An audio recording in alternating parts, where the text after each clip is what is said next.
Olá, bem-vindos a mais um Safecast, o nosso canal onde a gente tem como propósito atualizar nossos ouvintes sobre saúde, segurança, meio ambiente, os impactos dessa legislação, né? E tudo isso é possível por conta da SafeMed. A SafeMed, que faz esse ano 20 anos, que atua no segmento de saúde, segurança no trabalho, terceirização de ambulatório, brigadas, soluções corporativas. E, como sempre, a gente busca trazer um profissional que venha contribuir com esse propósito, ou seja, que venha esclarecer, que venha nos dar um F5, né? Ou seja, nos deixar bem antenados com temas que é do nosso cotidiano. E hoje a gente trouxe a Rafaela, contadora do Grupo Mapa, e que vem contribuir com a gente com um tema que todo o empresário mensalmente tem impactos, que é o FAP e o RAT. E bem-vindo, Rafa. Obrigada, Adalberto. Obrigada pela oportunidade de estar falando de um assunto tão importante para as empresas e que é falar sobre esse custo que a gente tem mensal, né, de despesas com RAT e com FAP. Eu tinha que começar perguntando uma coisa que muitos devem estar se perguntando. O que vem a ser realmente essas siglas FAP e RAT? O RAT, ele é uma sigla denominada de Riscos Ambientais de Trabalho. Ele é uma contribuição previdenciária que as empresas pagam para o INSS, que é para custear os benefícios acidentários ou de doenças ocupacionais causadas no trabalho. Pois é. E isso tem a ver também com a questão de KNAI, de segmento, ou isso já Exatamente. seria o FAT? Não, o RAT, ele é denominado, ele é enquadrado pelo KNAI da empresa. Ele pode ser em 3 tipos: leve, médio e grave. Então, determinando o KNAI da sua empresa, ele vai te dizer qual é o RAT apropriado para aquela atividade. E o FAT, que é o fator acidentário? Isso. O FAP, ele é uma bonificação para o governo, do governo, né? Ele é um incentivo para que as empresas tenham programas de segurança e saúde para o trabalhador e que tornem aquele ambiente mais seguro. Então, o governo, ele classifica a sua empresa dependendo do grau de risco, mas também te dá uma bonificação se você tiver normas de segurança e saúde do trabalhador. Seria então o seguinte, eu sou, um exemplo, eu sou um supermercado A e tem todos os demais supermercados. Os demais supermercados têm um número Y de informações sobre acidentes no trabalho e doença. Então, eu tenho uma média de doença. E aí, se eu comprovo que eu estou abaixo dessa média e que eu tenho políticas... O governo vai te bonifica com o FAP, que ele é multiplicado pelo RAT e diminui a tua alíquota dentro do INSS. Tudo isso, gente, é porque é o seguinte, o INSS é a previdência do trabalhador. É aquela garantia, né, de quando eu me aposentar, eu vou ter um recurso financeiro durante até meu óbito. E às vezes ainda fica para o cônjuge, né? Exatamente, para o dependente. Para o dependente direto dele. E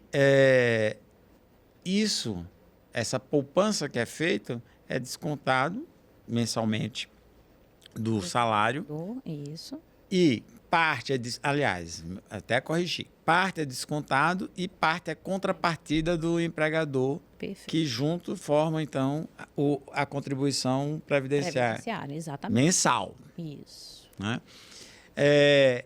No entanto, a empresa, de acordo com o seu KNAI, ela pode vir a ser penalizada, digamos assim, a recolher algo a mais por conta dessas características que eu termino lesando aquela poupança que era para ser utilizada quando eu me aposentar, mas eu estou utilizando ainda em período laborativo, ou seja, que eu podia estar trabalhando para um afastamento, quer seja de 15 dias ou quer seja para sempre. Exatamente. Então, o INSS, ele cobra da empresa É como se fosse um fundo de garantia, né? Que o INSS cobra das empresas, da parte da empresa, de que a empresa vai estar fazendo o processo correto, vai estar dando oportunidade de saúde e segurança correta para aquele trabalhador e que, se eu não tiver nenhum afastamento relacionado a auxílio-doença, morte ou acidente de trabalho, eu vou ter uma bonificação, que é o FAP, que varia de 0,5 a 2. Então, o governo ele te incentiva a ter práticas legais para que o teu funcionário não sofra nenhum acidente. E isso hoje, com o advento do E-Social, é em tempo Real, não é exatamente. isso? Aqueles eventos que a empresa manda periodicamente, de 15 em 15 dias, eventos sobre riscos, o PGR, né? Os riscos ambientais, mais os eventos de saúde, ou seja, exame, atestado, afastamento. Isso. Hoje em dia, como você já falou, todas as informações têm sido cada vez mais fechadas, né? O INSS, hoje a gente informa para a social o atestado do colaborador, seja de 15 dias, menos de 15 dias ou mais. Isso vai criando um histórico, né? E aí, a partir do momento em que eu tenho um afastamento, o INSS vai identificar, opa, esse colaborador vinha sinalizando aqui para você que tinha algum problema. O que foi feito, né, para evitar esse tipo de situação? Então, o INSS vai monitorando, que é com o envio do E-Social, essas práticas que as empresas estão fazendo para minimizar os riscos dos acidentes de trabalho. E, gente, é uma coisa, até uma ressalva aqui que é bem interessante. A gente sempre fala no podcast, fiscalização do Ministério do Trabalho, fiscalização do Ministério do Trabalho. O Ministério do Trabalho tem como propósito, muito mais do que uma multa, é a educação. Por quê? Porque ele é um órgão regulador. Isso. Então, ele fiscaliza para ver se aqueles parâmetros estão sendo cumpridos, ele quer que a empresa cumpra, então ele dá prazo quando ele encontrou uma não conformidade. A Previdência, ele é um órgão arrecadador. Exatamente. Então, no momento que eu constato algo, eu penalizo, eu multo. Não tem esse períodozinho de ajustar e depois volta. Por quê? Porque, e aí é o correto também, porque é o seguinte, tudo se chama de um estudo atuarial. Isso. Eu garanto os benefícios de quem já está aposentado, não só pelo período que ele trabalhou e contribuiu, mas com a contribuição dos novos. Exatamente. Então, se eu não for muito correto, por isso que a gente vê muito na TV, a fraude na Previdência, não sei, isso penaliza exatamente, não é nem quem já está, é o futuro, é de quem virá se aposentar. Exatamente, não é isso? Exatamente. Então, hoje, com o advento do E-Social, as informações estão sendo em tempo real. E agora com a NR1 também a gente precisa se preocupar, porque ela passa a ser um fator de risco que influencia diretamente essa bonificação que é dada pelo governo. Então, se você tiver afastamentos acima de 15 dias, ele vai contar também como um acidente de trabalho. E aí isso vai lhe penalizar, diminuindo ou aumentando o seu FAP.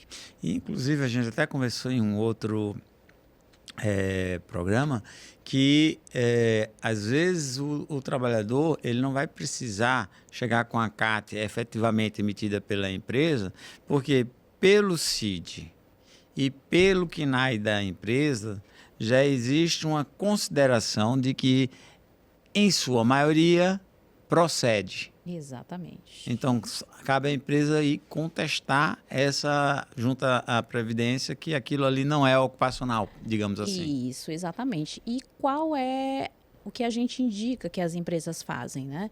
E que implementem são os programas de segurança. Implementem e fiscalizem.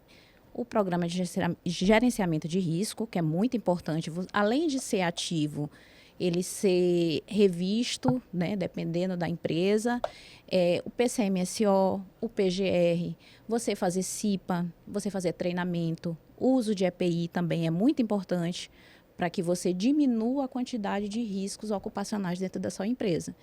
E aí, a parte de segurança do trabalho ele é muito importante exatamente para definir essa questão de acidentes dentro da empresa.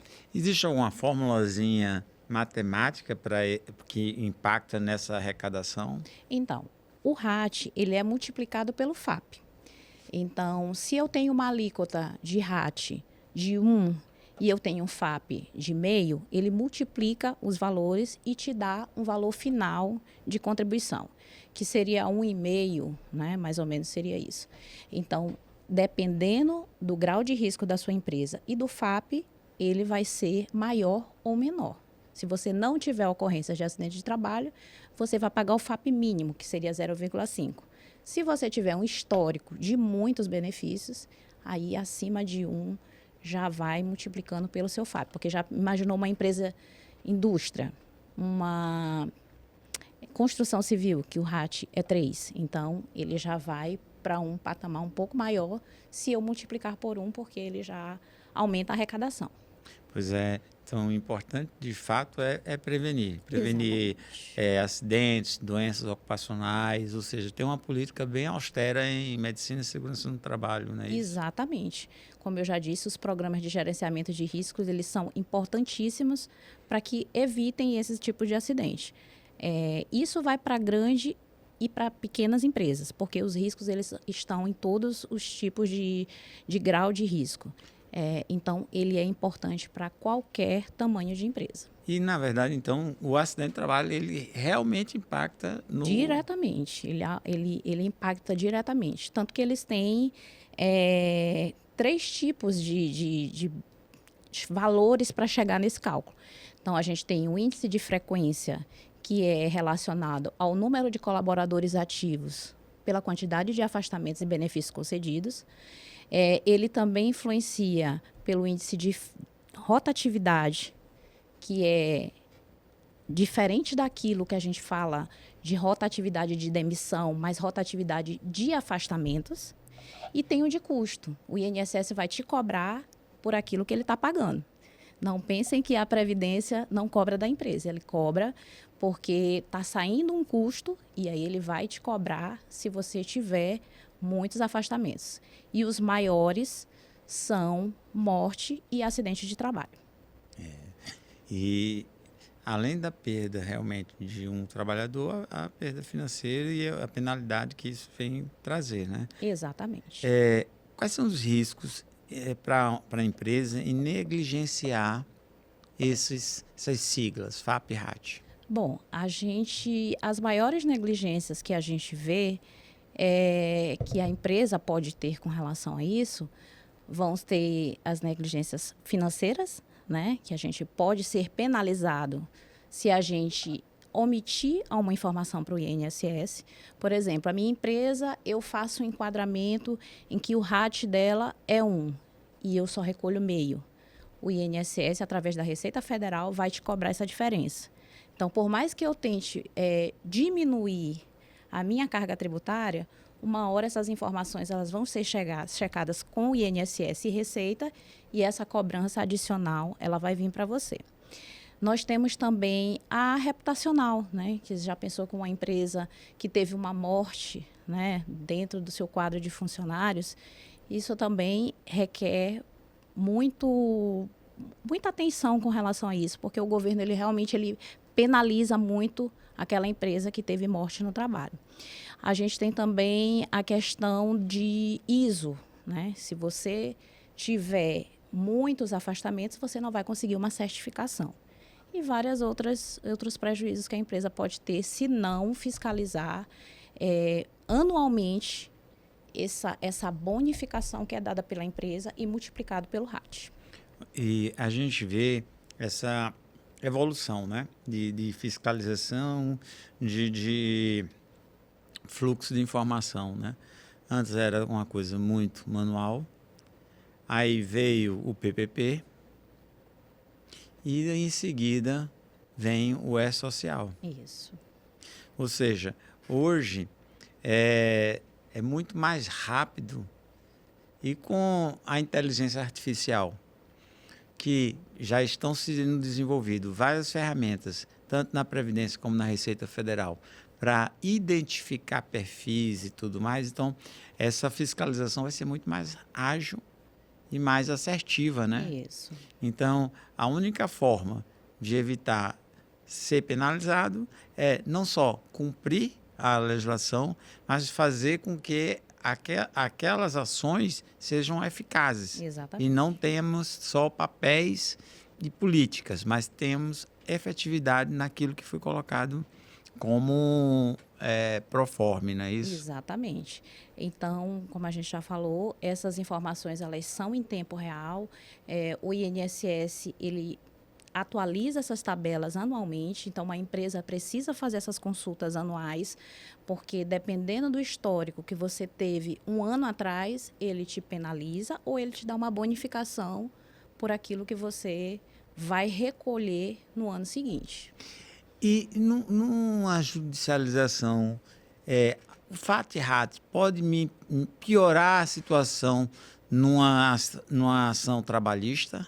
Sim, porque se você for para uma ação trabalhista em que o funcionário comprovar que você não fez normas de saúde e segurança e que você está sendo penalizado, inclusive pelo governo por isso, óbvio que a tendência é que o funcionário ele seja positivo nessa ação, né? Então, por isso que a implementação de saúde e segurança no trabalho para pequenas e para grandes empresas é muito importante.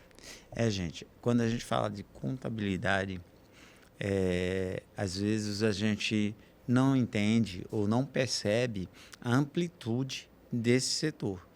Porque a gente, quando fala de contabilidade, a gente pensa inicialmente tributos, do que é que a gente vai estar recolhendo numa emissão de uma nota, mas a contabilidade, além das entradas, ou seja, tudo que vai gerar de tributação, tem a parte do DP, que vem com toda a parte de recolhimentos e estruturas relacionada aos funcionários, tem com a Previdência. Exatamente.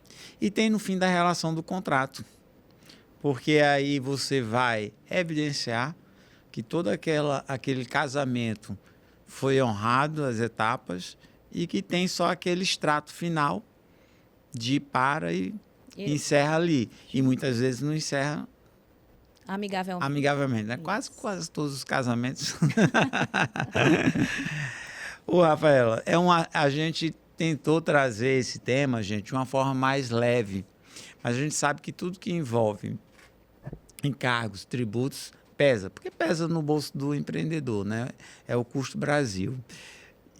Mas eu acho que a gente conseguiu transmitir aqui com o teu apoio de uma forma mais suave e trazendo à tona, trazendo a preocupação de que você, grande, médio ou pequeno, você tem que cumprir, né? Até o MEI que contrata, porque o MEI é permitido você ter um funcionário. Então, até aquele MEI, que é o microempresário individual, que contrata uma pessoa, ele tá obrigado a cumprir com todas essas ações e coisas.